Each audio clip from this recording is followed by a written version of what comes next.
Em nome do Pai, do Filho e do Espírito Santo. Amém. Do Evangelho segundo São Marcos. Naquele tempo, Jesus ensinava no templo, dizendo: Como é que os mestres da lei dizem que o Messias é filho de Davi? O próprio Davi, movido pelo Espírito Santo, falou: Disse o Senhor ao meu Senhor: Senta-te à minha direita até que eu ponha teus inimigos debaixo dos teus pés. Portanto, o próprio Davi chama o Messias de Senhor. Como é que ele pode então ser seu filho? E uma grande multidão o escutava com prazer. Palavra da salvação. Depois que ninguém mais ousava fazer perguntas a Jesus, após a pergunta do mestre da lei e a sua resposta, Jesus traz esta sua exortação, ou melhor, esse seu esclarecimento, através de uma pergunta bastante complexa para os seus ouvintes da época. Já havia essa expectativa desde do tempo de Samuel, depois Isaías, de que Jesus seria um Messias, prometido seria da descendência de Davi. E os evangelhos o confirmam. De modo especial, os evangelhos que falam da infância, os que trazem genealogia, mostram de Mateus e de Lucas, fazem questão de mostrar que Jesus veio da descendência de Davi. Também no trecho que nós ouvimos, num trecho anterior, o capítulo 11, hoje estamos no capítulo 12, no capítulo 11 de São Marcos, ele já narra a entrada triunfal de Jesus em Jerusalém. E lá a multidão aclama Jesus como filho de Davi. Hosana, bendito aquele que vem em nome do Senhor, bendito o reino que nos vem do nosso pai Davi. Então, Jesus não rejeitava esse título de filho de Davi, mas ele faz um questionamento bastante confuso para os seus ouvintes.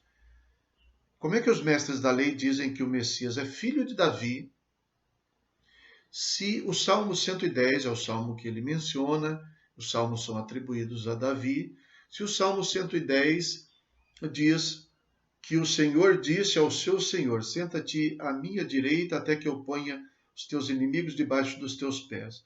É o mesmo texto que diz que o Senhor falou e não volta atrás: Tu és sacerdote segundo a ordem de Melquisedeque. Também é o mesmo salmo mencionado em outras passagens. Então ele diz: Olha, Davi, no salmo, se refere ao Messias como Senhor, como sendo maior do que ele. Então, como é que se pode dizer que ele seja seu filho?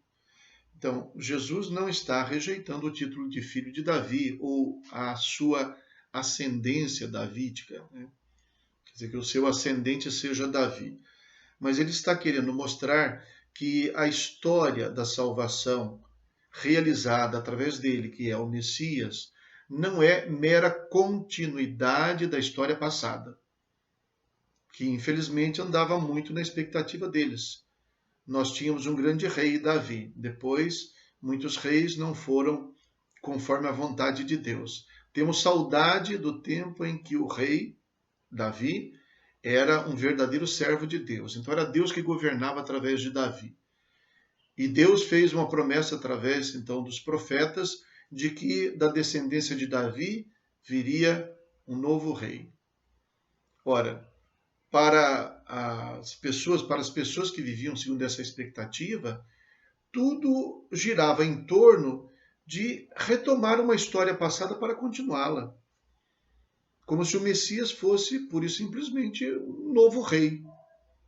Então Jesus não se opõe de maneira nenhuma à sua descendência, né, da sua parte, de ter um ascendente, de ter Davi como seu ancestral, mas ele quer mostrar que a profecia se estende para alguma coisa maior. Ele não é pura e simplesmente a continuidade do passado, da dinastia humana, mas o seu messianismo é uma salvação maior.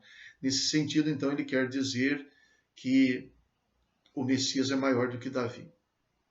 Esta é a realidade da consciência que ele tem da sua missão, de ser o Messias esperado, mas de ser também muito mais do que o Messias esperado, de ser uma promessa que se estende, que se aprofunda muito mais.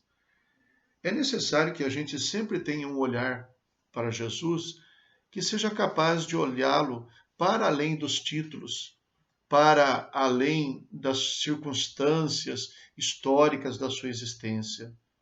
Ele não é só um grande homem, não é apenas um homem com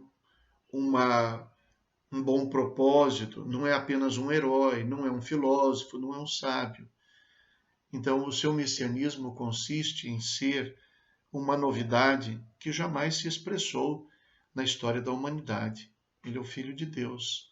Então, ele mesmo, segundo o Evangelho de São Marcos, começa a dar esses indícios. E, para tanto, ele faz um questionamento, então, a respeito das afirmações que são, assim, tão superficiais da parte dos mestres da lei da sua época.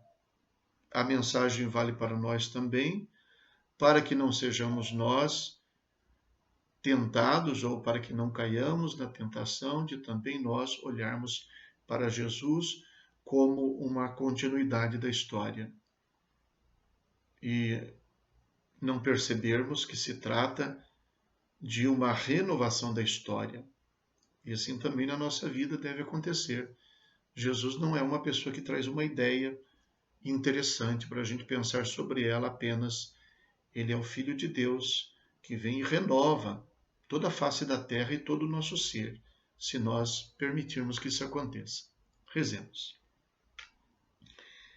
Interceda por nós, ó Deus, o mártir São Bonifácio, para que guardemos fielmente e proclamemos em nossas obras a fé que ele ensinou com a sua palavra e testemunhou com o seu sangue. Por nosso Senhor Jesus Cristo, vosso Filho, na unidade do Espírito Santo. Amém.